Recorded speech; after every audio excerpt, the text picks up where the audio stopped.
Pak. Assalamualaikum warahmatullahi wabarakatuh. Bagaimana kabarnya hari ini, Pak? Alhamdulillah baik. Eh, Terima kasih, Pak, atas kesempatan yang diberikan hari ini. Saya akan bertanya kepada Bapak terkait dengan pengambilan keputusan yang bertanggung jawab tugas Bapak sebagai seorang kepala sekolah. Pertanyaan pertama yang akan saya berikan kepada Bapak, selama ini bagaimana Bapak dapat mengidentifikasi kasus-kasus yang merupakan dilema etika atau rujukan moral yang terjadi di sekolah ini, Pak? Terima kasih. Assalamualaikum warahmatullahi wabarakatuh. Salam. Ya, dalam setiap kasus ini memang ada yang khusus menangani, ya. Terutama ada tadi bebankan kepada guru BK. Guru BK ini yang terutama yang mengerjakan untuk mengidentifikasi semua kasus-kasus yang terjadi di sekolah. Kemudian bekerja sama dengan pihak wali kelas, ya, dan semua guru.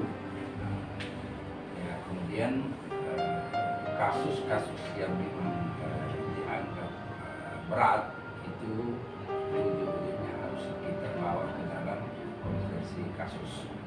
Nah, supaya kasus-kasus yang sekalipun berat itu tapi insya Allah penyelesaiannya bisa selesai dengan baik dan semua pihak terima, baik pihak sekolah maupun orang tua dan peserta didik itu sendiri. Saya kira itu. Pertanyaan saya selanjutnya, Pak, selama ini bagaimana Bapak menjalankan pengambilan keputusan di sekolah Bapak, terutama untuk kasus-kasus yang dimana ada dua kepentingan yang sama-sama benar atau sama-sama mengandung nilai kebajikan? Iya. Memang di satu sisi berat, ya, untuk mengambil keputusan. Tetapi keputusan itu sangat penting dan itu sangat berguna untuk kedua belah pihak, baik kepada anak yang kasus maupun kepada pihak sekolah. Nah, dalam rangka mengambil keputusan ini memang tidak boleh dilarang. Kepala sekolah tidak boleh hanya mengambil keputusan sendiri, tapi keputusan itu diambil kita harus duduk bersama. Ya, istilah tadi saya katakan bahwa harus dibawa ke dalam ranah konferensi kasus, ya. Nah, di dalam konferensi ini kan dilibatkan semua, jadi duduk semua, ada wakasek, ada BK, wali kelas, kemudian orang tua dan anak itu sendiri. Nah, saya kira dengan kita mencari, dengan mengambil dulu bersama, akan kita mendapatkan keputusan yang terbaik dan tidak ada yang merugikan satu sama lain. Semua dapat menerima. Saya kira itu salah satu kebijakan dalam upaya mengambil keputusan dalam penanganan kasus-kasus yang dianggap berat di sekolah ini.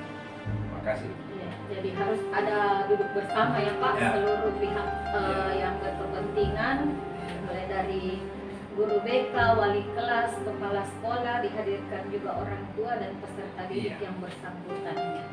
Selanjutnya, Pak, saya ingin bertanya kepada Bapak, langkah-langkah atau prosedur seperti apa yang biasa Bapak lakukan selama ini?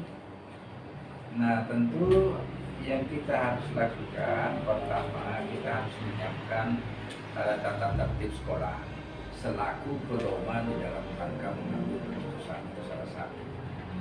Nah, tata tertib ini adalah salah satu pedoman atau petunjuk di dalam rangka melaksanakan tata tertib, termasuk semua siswa. Nah, semua siswa, peraturan ini, tata tertib ini harus diketahui oleh semua, baik oleh kepala sekolah, guru, semua stakeholder, ya, orang tua, siswa, terutama siswa itu sendiri, supaya dengan tidak mudah melanggar aturan itu salah satu langkah. Yang kedua, kita sekolah itu harus senantiasa melakukan pendekatan secara sosial, di mana kita harus menyampaikan, ya, atau mensosialisasikan aturan-aturan itu, tata tertib itu kemudian bahaya-bahaya dalam rangka melanggar aturan-aturan, risiko-risiko yang diambil, yang didapatkan ketika melanggar aturan. Ini salah satu langkah. Saya kira ini kalau kita sosialisasi dan dilibatkan semua untuk mensosialisasikan mulai dari awal tahun pelajaran, kita sering itu terutama pada siswa baru itu penting untuk diketahui bersama tentang tata tertib itu. Kemudian harus ada, selanjutnya harus ada komitmen. Nah, komitmen antara orang tua dengan pihak sekolah. Kalau belum ada MOU, saya kira itu. Ya. Selanjutnya, hal-hal apa saja yang selama ini Bapak anggap efektif dalam pengambilan keputusan pada kasus-kasus dilema etika? Nah, yang paling efektif adalah setiap kasus yang kita tangani itu tidak tinggal begitu saja, harus tuntas ya. Iya, Pak. Jadi ya kita harus pakai pola tuntas. Nah, di mana tiap kasus jangan kita biarkan begitu saja berlarut-larut. Sedapat mungkin setiap kasus kita bisa selesaikan dengan baik. Segera, ya. Ya segera diselesaikan. Saya kira itu yang sangat penting. Iya. Yes. Jadi yang dianggap efektif Pak, bahwasanya setiap kasus yang kita hadapi itu Ya. harus segera ditangani. Harus segera ditangani. Iya, dan Ya. dituntaskan. Nah, yang paling bahaya jangan sampai Benar. ada wali kelas tidak tahu. Iya. Nah, kalau ada siswanya bermasalah. Nah, ini kan sering terjadi. Nah, oleh karena itu peran wali sangat penting. Selanjutnya Pak, hal-hal apa saja yang selama ini merupakan tantangan dalam pengambilan keputusan pada kasus-kasus dilema etika? Nah, tantangan itu banyak. Tantangan itu datanya bukan hanya dari luar, dari sekolah saja ada banyak tantangan. Nah, Dari diri kenapa? sendiri. Dari sekolah itu masih banyak teman-teman guru yang tidak satu paham, tidak searah, ya, saling mempertahankan pendapat seperti ini. Ya, seharusnya itu satu tantangan. Yang kedua tantangan, tidak semua juga orang tua dapat menerima begitu saja kebijakan yang ditempuh oleh sekolah. Itu satu tantangan juga. Dan terlebih-lebih kepada siswa. Sementara kita ini sebetulnya bermaksud baik. Nah, ada sisa contoh, ada sisa yang kita harus tidak boleh tidak kita kembalikan kepada orang tua. Jadi dikembalikan ke orang tua, bukan dikeluarkan dari sekolah. Nah, istilah dikembalikan ke orang tua itu salah satu kebijakan yang sangat manusiawi, dan kita kerjasama dengan orang tua supaya anak ini nanti bukan gara-gara kasus itu sehingga dia putus sekolah. Tanggung jawab kita bersama adalah bagaimana anak itu bisa tetap melanjutkan sekolah sekalipun tidak sekolah ini. Nah, jadi kita harus carikan, kita tidak boleh begitu saja kita lepas begitu saja. Yang bahayanya jangan sampai anak ini putus sekolah. Nah, itu ya. Sehingga betul-betul kita bagaimana supaya anak ini dia bisa menerima dengan baik, ya, dan tidak merasa dikucilkan, tidak merasa dirugikan. Nah, itu yang sangat penting. Iya. Selanjutnya Pak, saya akan bertanya kepada Bapak, apakah Bapak memiliki sebuah tata cara atau jadwal tertentu dalam sebuah penyelesaian kasus dilema etika? Ataukah Bapak langsung menyelesaikan di tempat atau memiliki sebuah jadwal untuk menyelesaikannya? Ya, jadwal itu ada sama BK, ya, dengan wali kelas. Kepala sekolah ketika misalnya selama kasus itu bisa diselesaikan oleh BK kerjasama dengan wali, tidak perlu sampai kepada kepala sekolah, sesuai prosedur. Nah, jadi kalau kepala sekolah dalam hal menangani kasus tidak perlu ada jadwal. Nah, itu tergantung kondisi. Tidak terjadwal. Tetapi kalau memang ada yang sangat penting untuk ditindaki, maka kepala sekolah bisa langsung mengambil kebijakan untuk itu. Ya. Selanjutnya Pak, adakah seseorang atau faktor-faktor apa yang selama ini mempermudah atau membantu Bapak dalam pengambilan keputusan dalam kasus-kasus dilema etika? Ya. Pertama bahwa saya memanfaatkan semua lini ya, semua teman-teman, terutama wakil kepala sekolah. Nah, kemudian BK dan wali. Ini senjata saya. Nah, mereka ini semua terlibat, tidak merasa bahwa itu urusan BK, urusan kepala sekolah, tapi semua dilibatkan sehingga nanti dalam pengambilan keputusan tentang kasus-kasus ini itu bisa diterima semua, tidak ada yang saling menyalahkan satu sama lain. Saya kira itu. Jadi dilibatkan seluruhnya, Dilibatkannya ini. ya, mulai dari BK, wali kelas dan wakil kepala sekolah serta rekan-rekan guru. Iya, tentu saja saya tidak bisa berbuat apa-apa tanpa mereka semua. Yang terakhir Pak, saya ingin bertanya kepada Bapak, dari semua hal yang telah disampaikan, kira-kira pembelajaran apa yang dapat Bapak petik dari pengalaman Bapak mengambil keputusan dilema etika? Ada banyak sekali. Pertama itu pengambilan keputusan yang begitu rapi, yang begitu mencakup semua. Pertama dalam pengambilan keputusan itu saya tidak mas-mas senang. Kemudian karena itu bukan keputusan bersama, ya keputusan bersama. Jadi ini yang membuat saya nyaman ketika dalam hal ada kasus-kasus begitu kemudian kita tangani dengan baik, selalu diselesaikan dengan secara bersama-sama, mengambil pertimbangan, bahkan juga bisa terkadang melibatkan orang lain di luar, termasuk komite sekolah, ya itu kita libatkan. Dan ini yang membuat saya tidak was-was ya dalam hal pengambilan keputusan. Saya kira demikian. Jadi saya bisa menarik kesimpulan bahwa pengambilan keputusan yang selama ini Bapak jalankan itu adalah hasil dari pemikiran secara bersama. Ya, seluruh stakeholder yang ada di sekolah, termasuk kita meminta saran dari pengurus atau komite sekolah sebagai perwakilan dari seluruh orang tua peserta didik yang ada di sekolah ini.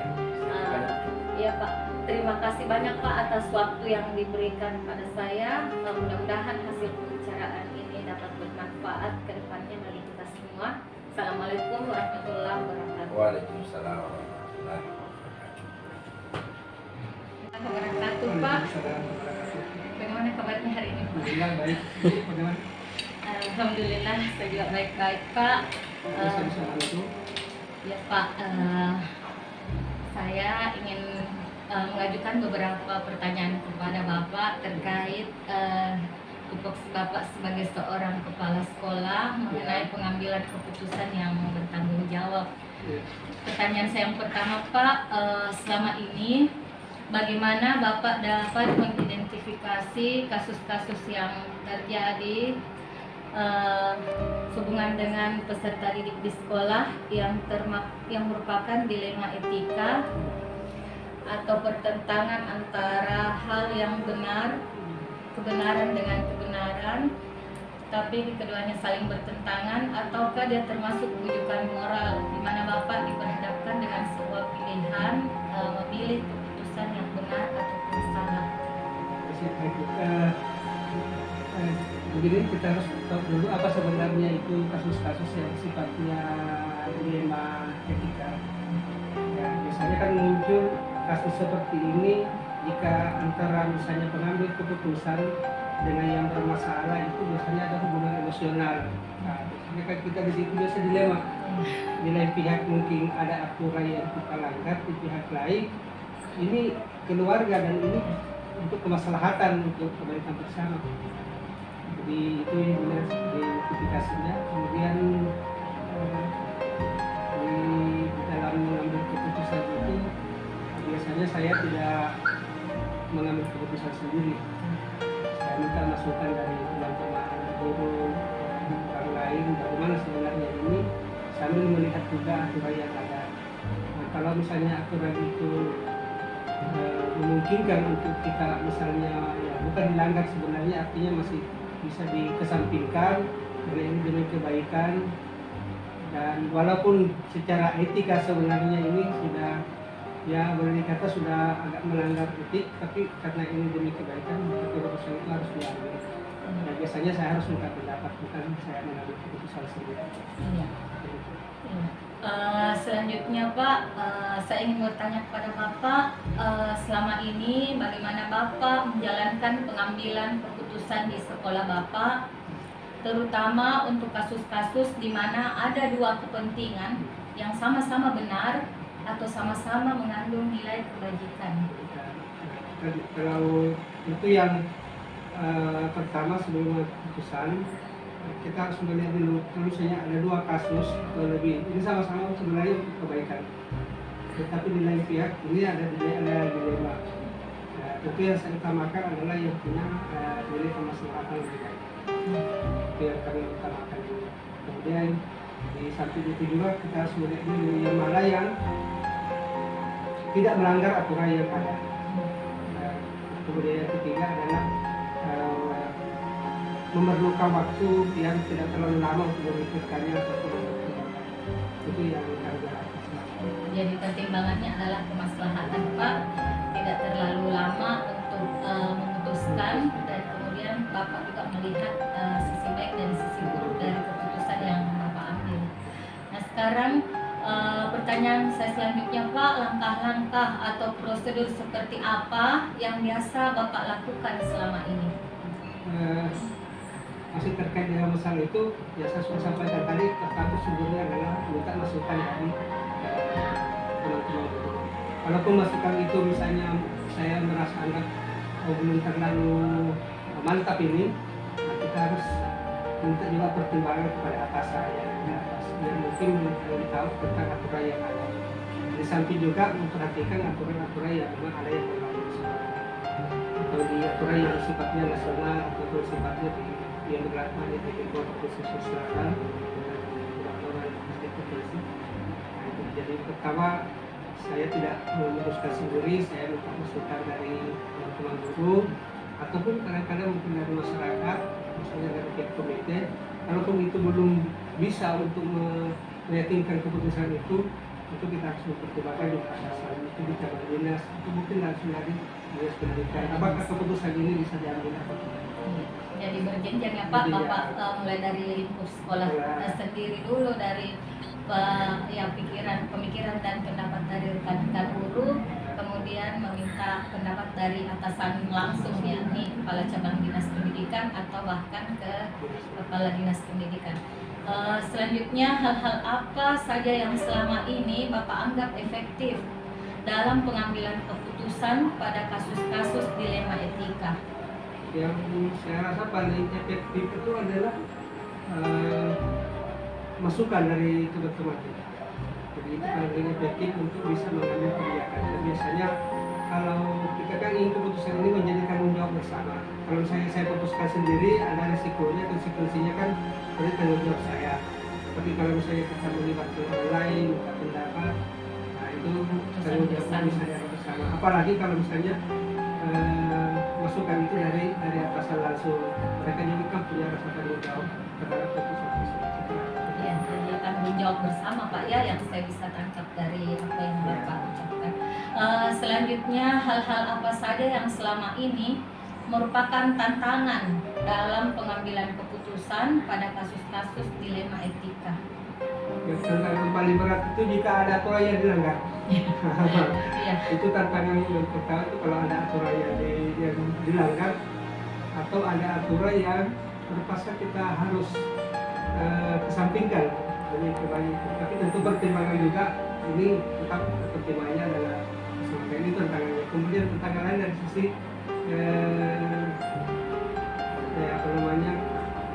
hubungan emosional antara yang mau diputuskan dengan kita. Bisa karena mungkin ya karena teman atau karena mungkin keluarga, nah itu tantangannya seperti itu. Makanya ini disebut dilema ya Pak, ya dilema sekali bagi kita. Selanjutnya, apakah Bapak memiliki sebuah tata kala atau jadwal tertentu dalam sebuah penyelesaian kasus dilema etika? Apakah Bapak langsung menyelesaikan di tempat atau memiliki sebuah jadwal untuk menyelesaikannya? Selama ini kami tidak punya jadwal khusus kalau misalnya menghadapi walaupun ini kasus kejahatan, tapi kami tidak punya jadwal khusus. Sedapat mungkin saya bisa putuskan setelah menerima masukan-masukan, sedapat mungkin adalah bisa selesai cepatnya. Kalau bisa hari itu kita putuskan. Tapi toh kalau misalnya seperti saya katakan tadi harus masukan dari beberapa pihak termasuk salah satu Kalau masalah yang berat. ya masalahnya agak berat, agak dilema terlibat, itu mungkin ya 1-2 hari baru saya bisa putuskan. Tapi kalau bisa saat itu, apalagi kalau misalnya putuskan saya anggap cukup saya putuskan sendiri, maka saya selesaikan dengan urgensinya juga. Selanjutnya, adakah seseorang atau faktor-faktor apa yang selama ini mempermudah atau membantu Bapak dalam pengambilan keputusan dalam kasus-kasus dilema ini? Faktor-faktor yang bantu itu adalah dukungan dari teman-teman keluarga saya. Kalau saya minta pendapat mereka masukan. Begitu juga ya sebagai kepala sekolah misalnya di MKKS, kita kan di situ curhatnya biasa, kami sekolah ini ada masalah begini. Nah, termasuk pimpinannya ibu, wah itu tempat saya curhat itu. Ada masalah begini, biasanya itu ada solusi di mereka. Ya, jadi itu faktor-faktor yang membantu dalam mengambil keputusan sampai teman sejawat di sini juga faktor-faktor yang sama-sama sekolah atau juga dari atasan biasanya. Dan intinya ada sharing ya Pak, berbagi pendapat, saran dan masukan dari rekan-rekan kepala sekolah yang lain. Yang terakhir Pak, saya ingin bertanya kepada Bapak, dari semua hal yang telah disampaikan, pembelajaran apa yang dapat Bapak petik dari pengalaman Bapak mengambil keputusan dilema etika? Pengalaman yang paling berharga bahwa dalam mengambil keputusan yang sifatnya apalagi dan sifatnya dilema etika, itu yang paling baik itu adalah memutuskan keputusan diambil secara bersama-sama. Meminta masukan, meminta pendapat, itu yang ini bukti bahwa sebenarnya dalam keputusan apapun sebenarnya itu yang terbaik itu adalah jangan putuskan sendiri, tapi kita saran. Kecuali kalau itu sifatnya kewenangan, ya itu lain. Tapi kalau yang menyangkut masalah etika, perlu yang kita perlu perhatikan itu, atau yang perlu pembelajaran dari kita adalah jangan kita putuskan sendiri, kita putuskan bersama-sama sedapat mungkin supaya tanggung jawabnya adalah tanggung jawab besar.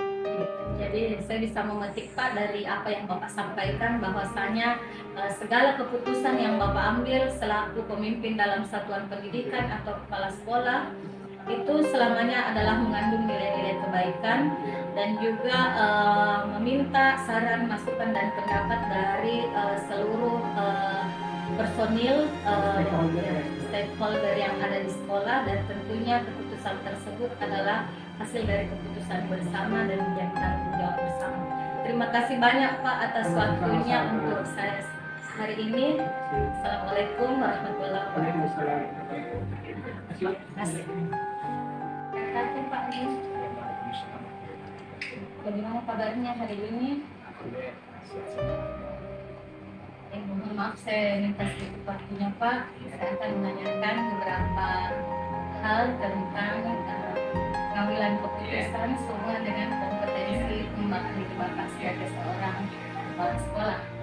Jadi pertanyaan saya yang pertama Pak, selama ini kira-kira bagaimana Bapak dapat mengidentifikasi kasus-kasus yang merupakan dilema etika ataupun rujukan moral?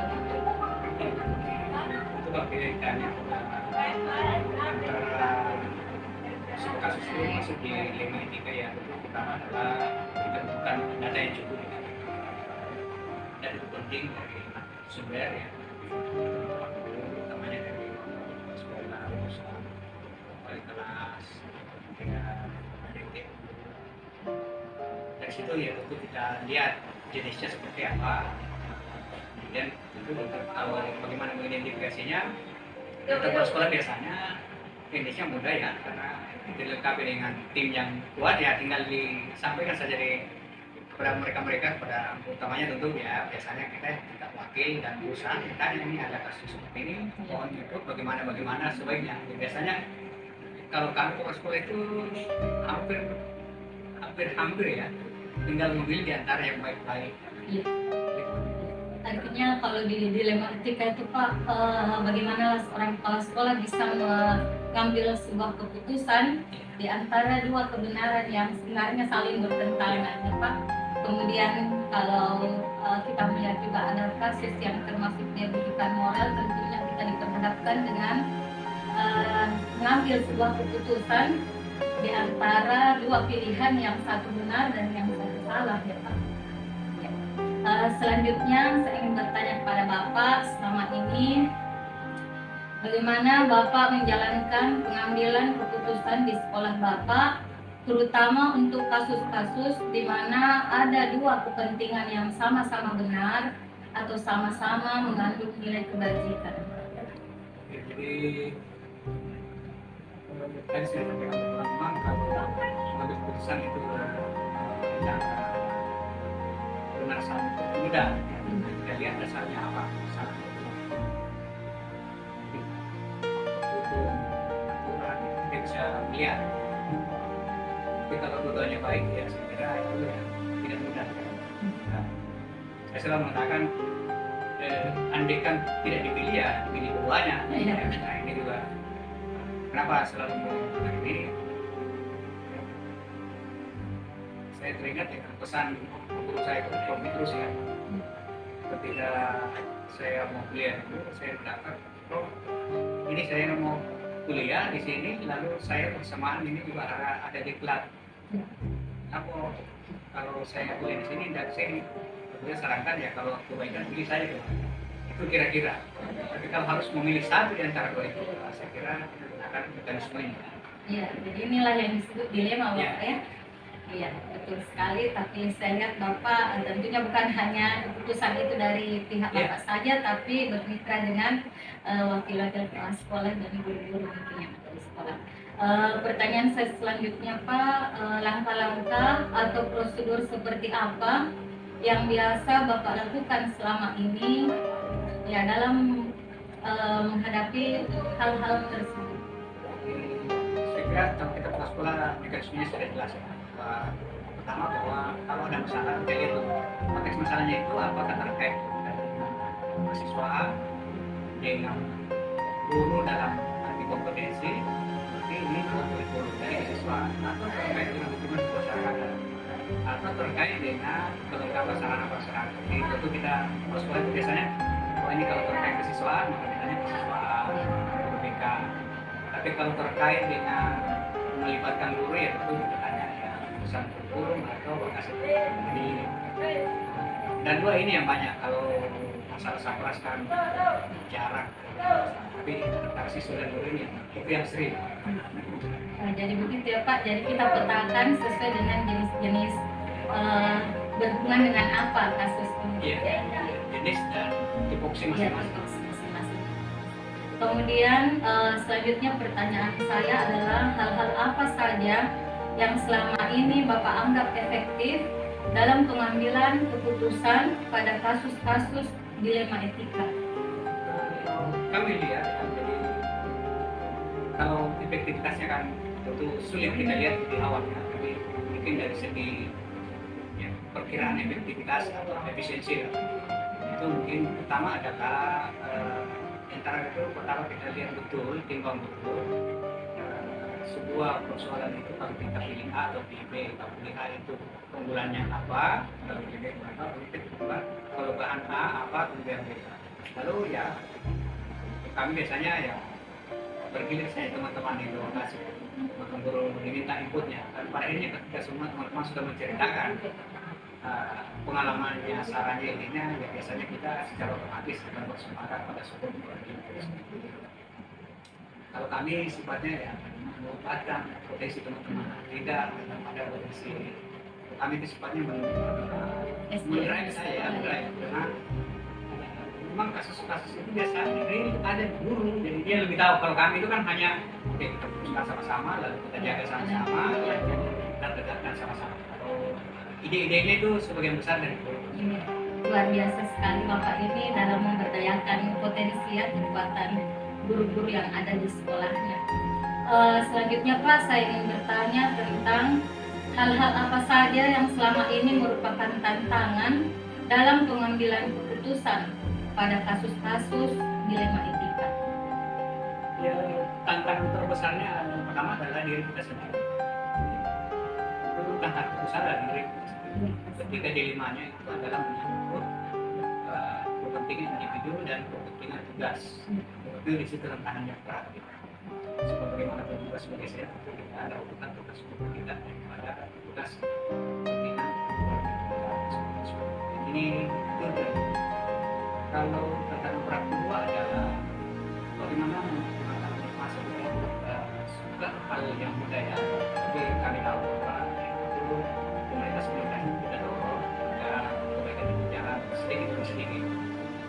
Biasa dari sekolah itu lulusan sektor online itu ada saja satu dua orang itu yang suaranya sumbang, tapi kalau kami biasanya minta bahwa itu manusiawi. Tidak perlu, bukan tidak perlu diingat, tapi tidak perlu reaktif. Biarkan saja teman-teman itu pendapatnya ya, sampai kita tunjukkan ya. Kita lakukan betul yang bisa kita saja lakukan.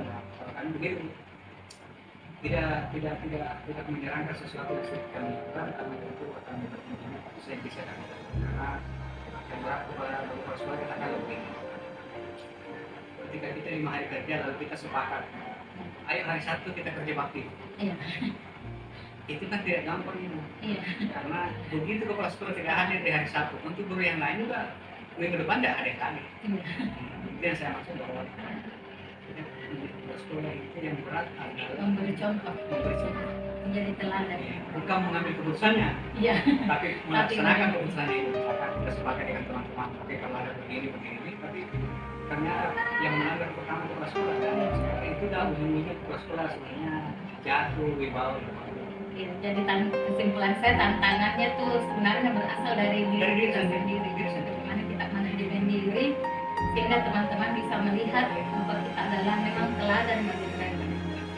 Selanjutnya saya mau bertanya pada Bapak, apakah Bapak memiliki sebuah tata kala atau jadwal tertentu dalam sebuah penyelesaian kasus dilema etika? Apakah Bapak langsung menyelesaikan di tempat atau memilih sebuah jadwal untuk menyelesaikannya? Bentuk atau prosedur seperti apa yang Bapak jalankan? Jadi kalau ditanya kapan sebuah kasus selesai ya tergantung jenis kasus yang dilakukannya. Tapi tentu kalau ditanya ya lebih cepat lebih baik. Tapi ada juga kasus tertentu tidak bisa selesai segera karena kita butuh klarifikasi. Jadi kalau besar berarti itu kita butuh klarifikasi yang lebih dalam. Ya. Tapi kalau kasusnya itu emergency itu ya harus segera kita dilakukan. Jadi mengenai seperti apa saya kira sama dengan sekolah-sekolah lain. Sebenarnya itu adalah ya, kasus kesiswaan, urusan kesiswaan, kasus Sesuai tupoksinya masing-masing. Sapras ya sapras, hubungan masyarakat lalu masyarakat umum sama pejabat masyarakat ya kehumasan. Dan BK itu adalah membantu mengadvokasi siswa dan mendapatkan pelayanan pendidikan. Salah sekali Pak. Selanjutnya saya ingin bertanya kepada Bapak, adakah seseorang atau faktor-faktor apa yang selama ini mempermudah atau membantu Bapak dalam pengambilan keputusan di kasus-kasus dilema etika ini? Ya, kalau saya ditanya ada seseorang ya sebenarnya bukan seseorang tapi fungsional ya. Dan tentu yang pertama sangat membantu adalah wakil kepala sekolah sendiri. Dan karena kedua adalah kesiswaan. Karena kasus terbanyak kan kesiswaan, ya kesiswaan. Jadi saya kebetulan misalkan Pak hampir yang guru yang selalu saya telepon malam ya kesiswaan. Kalau kurikulum saya lihat itu hanya yang paling-paling ketika di proses karena mungkin saya katakanlah si A dapat jam enak, si B dapat jam buruk, gitu saja. Tapi biasanya kan di kurikulum sendiri dengan siswa kalau juga. yang tapi kalau kesiswaan saya kira Ya, segala sesuatu tentang yang peserta. luar biasa. Jadi saya malah biasa memalu kepada kesiswaan. Belum sempat tidur. Ada kasus. Iya. Ya, alhamdulillah. Ya, Masya Allah.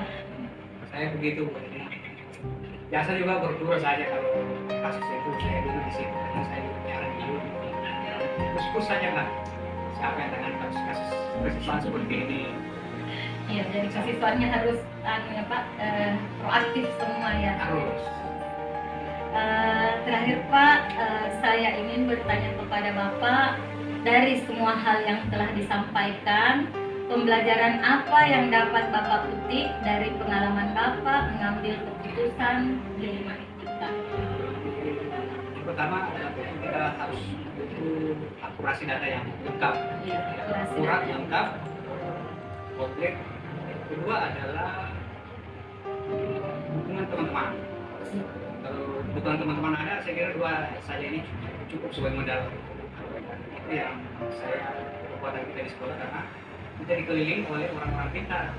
Beda dengan misalkan pemimpin di luar. Iya, Saya selevel ya, kalau kita ini kan fungsional.